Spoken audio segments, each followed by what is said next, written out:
Ronnie, how are you? How are you? How's everything going? I'm doing great, bro. Thank you so much for asking. How about I'm yourself? I'm doing great. I'm doing great. So Ronnie, I know we just got to know each other a little bit, but I just want to introduce the people that are watching this to you through my eyes, basically. So on my YouTube channel, on my YouTube page, basically, the algorithm always is recommending me people that have learned English or learned Spanish. And the other day I was leaving work and one of your videos came up where you were interviewing somebody else that had learned English. And I'm watching this and I'm like, man, these dudes are speaking English so well that if I would only hope, I can only hope that my Spanish to the ears of native Spanish speakers sounds as well as your English does to my ears. For me, it's not. If I think that I can do it, I will do it. You know? Okay, so if Yeah. you can dream it, you can do it. Yeah. Yes, sir. So from the get-go, you were like 100% positive. You had your Yeah. mindset. Yeah. Yeah. And when you first started, what platform, um, what did you use to like um start learning? The most important one is YouTube. I used to watch a lot of videos of streamers from the United States. In terms of just the fluency with which you speak. Some things that you were saying that I'm like, how does he know that? Like, how do they know that? And so I was just super impressed with your English. And so I decided, we should maybe do a conversation in English first, and then we can switch to Spanish. But I just want to talk to you about your language learning journey, how you've learned English, things like that. And so before we get started, could you just introduce yourself to us? Tell us a little bit about yourself, where you're from, just some things about you.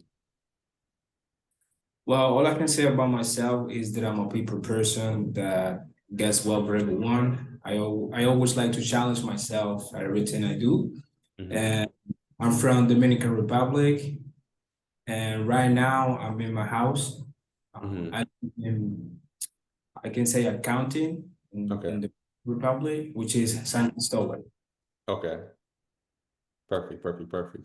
All right, so to me, learning languages has been very enriching and fun and things like that. And I typically talk about, the language learning journey with Spanish, but I'm curious to know what sparked your interest in learning English? What have been some of the challenges in learning English? Could you just walk us through, your entire English learning journey? Could you walk us through that? I know that's a big question, but if you had to give us a shortened version of it, what would you say? Well, it was really hard for me because I learned English on my own. So I Mhm. didn't go to an institute or like what people usually do, they hire somebody to learn English. I did it on my own, Mhm. and it was really tough Mhm. because I didn't have any support from nobody. Mhm. And to be honest, I learned English because I failed on the English subject at school. Okay, okay. That forced me to study a little bit more for me to pass the subject. And overall, it was really hard, but I enjoyed the process, and I'm really happy that I made it. And it speak to understand, and it's amazing when you learn a second language. Right, right. So, Ronnie, I always get the question of why did you start learning Spanish? And I really don't have a good answer for that question normally because it was just out of an interest, and then I just, developed a love for the language and the different cultures associated with the language. But to get to your level of English, there had to have been a reason, more profound. Was there one? Was there some reason? Like, did you think in the long term, like maybe I could, travel with this, I could, use it for work, or was it simply just like I'm gonna prove to myself that I can learn this language after you failed it in school? Well, since I was a child, I was really interested in the language because I used to say to myself, okay, I'm gonna learn English. I used to grab a dictionary Uh-huh. and words, but at the beginning I didn't have any purpose. I just did Mhm. it because I love it. But the time I've been able to make a living because of my English. I'm Mhm. a teacher in a public school, Okay. and after I learned, I went to college and I could have a degree in modern languages. And Wow. yeah, is I mean it the English language changed my life. Wow, wow, that's impressive. Okay, another question specific to language learning in this case. You said you learned English on your own. What did that look like? Like from the beginning, I know you just mentioned going through dictionaries and things like that, but what did that look like? Did that look like you just watching movies in English and trying to decode what that meant? Did it mean you bought grammar books and you went through and practiced that like that? What did that look like? What did the learning process look like for you? Well, like I told you, I fell on the English subject. So I Mm-hmm. had a friend of mine um borrowed me an English book, Uh-huh. which is Inglés Básico, Okay. blue. So Uh-huh. I started reading the book and doing the exercises, and I was able to understand most of the grammar points and all that. Mm-hmm. But altogether, I use books, Duolingo, Mm-hmm. little videos on YouTube, Mm-hmm. and also a friend of mine from Colorado helped me a lot. Okay. Yeah, I met on Facebook. Okay. She helped me a lot during the process. So at the Mm-hmm. beginning, I didn't understand anything, Mm-hmm. but through the process, I was able to, understand and get more familiar with the vocabulary and all that. Right. And I also want to praise a friend of mine from Canada. Mm-hmm. Um, he moved to Canada, and then when he was back, I was like, following him, Mm-hmm. um, everywhere he was going, in order Mm-hmm. to. I was asking him, hey, how did you say this in English? And he was helping me a lot during that process. Okay, perfect, perfect, perfect. What so I teach right now. I teach ESOL, so I get students from all over the world. I have students from the Dominican Republic, from a bunch of different countries that are learning English. And I've noticed, particularly for Spanish speakers, there are certain things that in the beginning are difficult for them to like comprehend or to just to say in English. For example, words that start with S, a lot of times my students like to say and then the S sound, or the past tense in English with ed. Sometimes that ed sounds like a t. Like certain examples.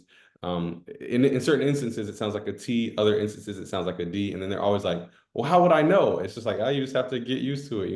And so I'm curious to know for you, what were some of the just like easy things to learn in English where it was just like, oh yeah, when I learned that, it was nothing.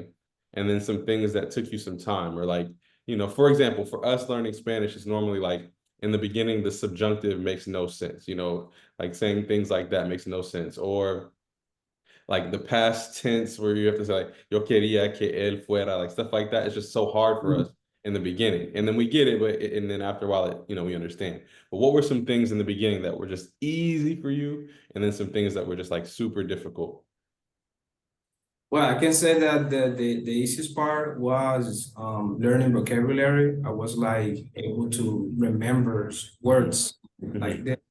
Mm-hmm. The more difficult thing was the pronunciation. What else? The fact that there are some phrases in English that we cannot translate. Mm-hmm. Mm-hmm. So, like I said, there are some phrases that we cannot translate into Spanish, and getting accustomed to saying things different than in Spanish was kind of hard for me. Okay. Okay. Perfect. Perfect. Perfect. Okay. How is I didn't know that you were actually an English teacher in the Dominican Republic. And so I did an interview recently with someone from the UK, from England, and he was saying that he actually learned he learned Spanish in school. And here, the reputation that schools have in terms of language teaching is not the best. And so I want to know how do you feel as somebody that works in this field? How do you feel that English language education is going in the Dominican Republic? And what I'm asking basically is, based on how you learned English, do you think that schools provide students with a good opportunity to learn the language, or is it more so how it is here, where it's just like pass a test, somebody can take 2 or 3 years of Spanish here and not really be able to speak and things like that? So what's your objective opinion on that? Well, compared to Dominican Republic, the English learning has Hmm. improved a lot. The Okay. government is implementing a lot of programs. So there's Hmm. one that is called the English by Immersion program. Hmm. It's for free, so you don't have to pay anything. Oh. Um, you have to go every day, 5 days a week, Hmm. and classes last 4 hours. Hmm. So every day you will be immersed in the language. Mhm, And when it comes to public school, they are implementing another program, which is English for a Better Life. mhm. It's in a pilot mode. Some of the school um, has it, but not all of them. And yeah, the government is working hard to lead the Dominican Republic to be a bilingual society, to be honest. Perfect. That's perfect. Oh, that's cool. Okay, something interesting. This is a personal question, and it's not really personal because I don't have a stereotypical Atlanta accent, but I saw in your video you guys talked about. I'm laughing because this just it came from left field. I'm like, really? That's your favorite accent? You mentioned that your favorite English accent is the Atlanta accent.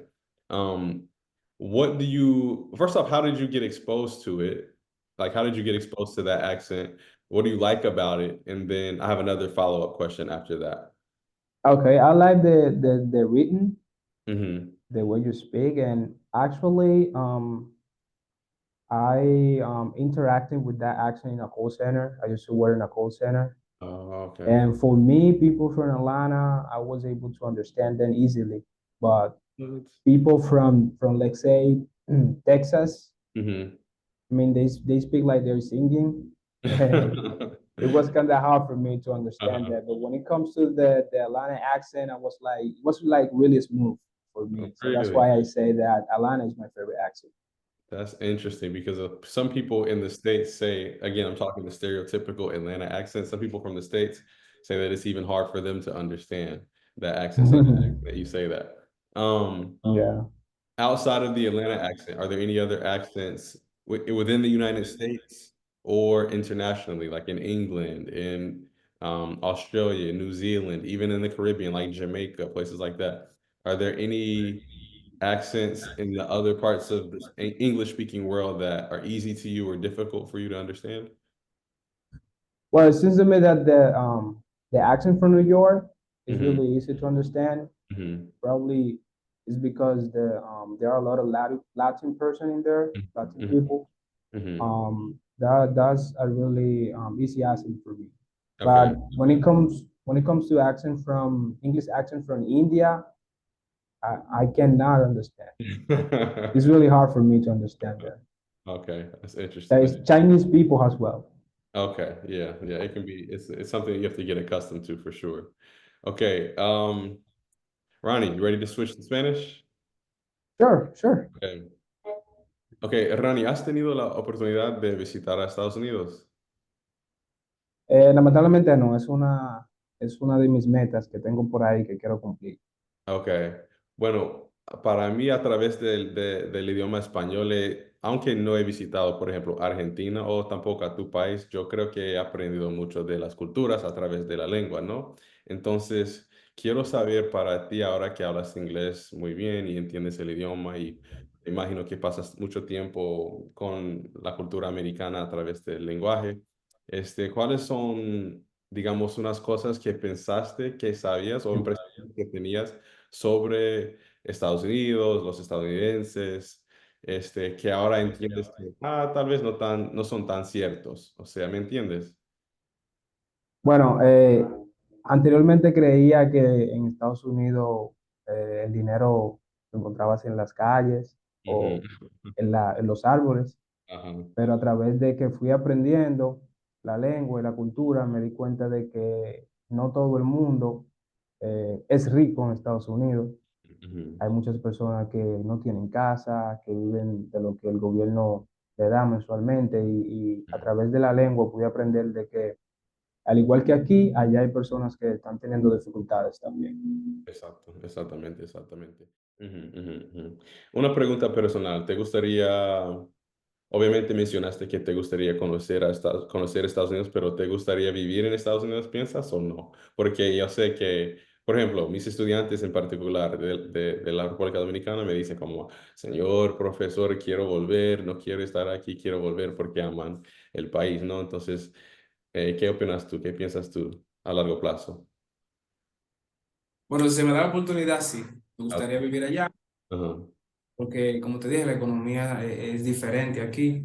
Ujú, Aquí, ujú. como sabes, como ya yo nací aquí, me crié aquí, quizá al principio se me puede hacer un poquito difícil acostumbrarme, pero sí he pensado en que si se me da la oportunidad, me quedaría a vivir allá, sí. Claro, ok. Y tienes la mejor herramienta, ¿no? El idioma, entonces, uff, qué bueno. O sea, qué bueno. Ok, esta es una pregunta sobre la percepción de las personas que aprenden español, perdón, inglés allá en la República Dominicana. Ronnie, aquí, cuando abro la boca y la gente me escucha hablar español, la gente, o sea, de Estados Unidos, piensan una de dos cosas. Piensan que tengo papás que hablan español o piensan que soy genio, un genio. O sea, que oh, ¿cómo es que aprendiste otro idioma? Porque no se ve tanto, al menos de las personas que no tienen papás hispanoparlantes. Entonces, quiero saber allá cómo es percibido la habilidad de hablar inglés, perdón, porque entiendo que en unos países la gente piensa que si tú hablas inglés, tú eres, o sea, eres rico, o sea, tus papás te criaron en un ambiente de ricos, o sea, pudiste tener clases y todo. Entonces, ¿cómo es percibido la habilidad de hablar inglés allá? Bueno, aquí la percepción ha ido cambiando durante los años. Anteriormente, el que hablaba inglés era deportado a Ajá. deportivo, pero Ajá. ya es diferente. Ahora es común que tú te encuentres con alguien en la calle que habla inglés y la gente te percibe como, wow, pero él pudo, yo también puedo. Y quizás piensan que uno tuvo acceso a una mejor educación, pero no, no en todos los casos es así. Ya a través de YouTube muchas personas se están educando y ven a uno como un ejemplo a seguir cuando uno habla inglés en público. Ok, entiendo, entiendo. Ok, la próxima pregunta que tengo para ti es que yo, al menos a través de aprender español, he aprendido mucho de mi propia cultura, de mi propio país, y ahora hay cosas que veo que me gustan mucho, que estoy agradecido por tener en mi cultura, pero también hay cosas que no sabía que los extrañaba, ¿me entiendes? O sea, cosas que veo en otras culturas, o sea, culturas latinas que me gustaría que fueran en mi cultura, fueran, perdón, en mi cultura. Entonces, hay unas cosas que has aprendido de nuevo a través de aprender español, inglés. Siempre digo eso porque siempre estoy acostumbrado a hablar con personas que aprendieron español, pero inglés, que te han enseñado, que te han motivado a valorar lo que tienes en tu cultura y también te han mostrado como, tal vez, o sea, podríamos tener esto en nuestra cultura, ¿me entiendes? Bueno, a través de la lengua inglés, del idioma inglés, he aprendido de que en Estados Unidos las personas se educan mucho. Y me Ujú, gustaría que eso cambiara en mi país, que las personas traten de educarse, de que, por ejemplo, si tú aprendes otra lengua, no solamente inglés, sino francés, italiano, tú puedes tener una mejor vida, ujú, mejores oportunidades de trabajo. Entonces, creo que en mi país eso debería cambiar. También que veo que hay muchas personas que el contenido educativo no lo apoyan. Al contrario, ujú, en Estados Unidos tú ves videos educacionales que tienen ujú, millones de views. Aquí es diferente. Tú ves un video meme que ujú, tiene ujú, vistas, pero un video educativo enseñando una lengua, enseñando matemáticas, lenguas españolas, no tiene el mismo alcance que ujú, esos, no enseñan nada y entiendo que no deberían tener esa cantidad de apoyo que la gente le da. ujú. Entiendo, entiendo, entiendo. Ok, la última pregunta que tengo para ti es sobre la jerga americana y entiendo que eso es como complicado porque jerga aquí en Atlanta no es igual a la jerga en California, es muy diversa la jerga americana, pero a veces me cuesta entender a unos dominicanos por el uso de la jerga, no como no bulto, aplatanado, demagogos. Aprendí de mis estudiantes el año pasado que una en particular me dijo como, señor, traigo la mascota. Y le dije como, ¿qué? La mascota. La mascota. Y me mostró un cuaderno. Estaba como, ¿qué? Difícil es entender a ustedes, ¿no? Pero me acostumbré, obvio. Entonces, hay unas palabras de jerga americana que te confundieron al inicio, pero que ahora entiendes. O sea, ¿nos puedes decir qué es lo que sabes de la jerga americana, entre comillas?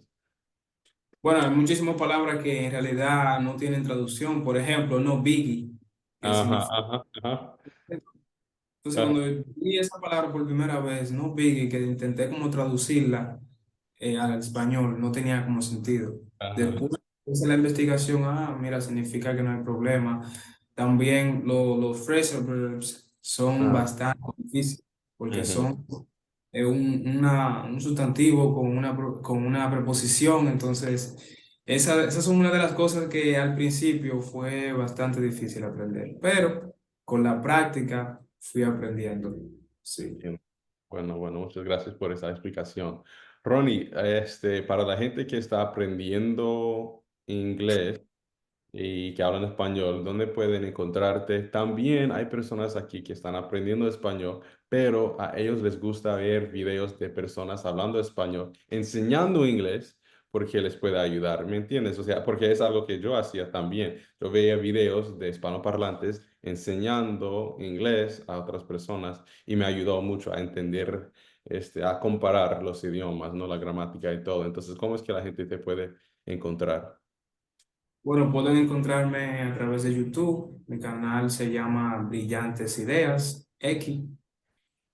También me pueden localizar a través de Facebook como Ronny De Paula y en Instagram como Certified Boy Ujú. 03. Sí, estamos ahí, estamos haciendo un arduo trabajo.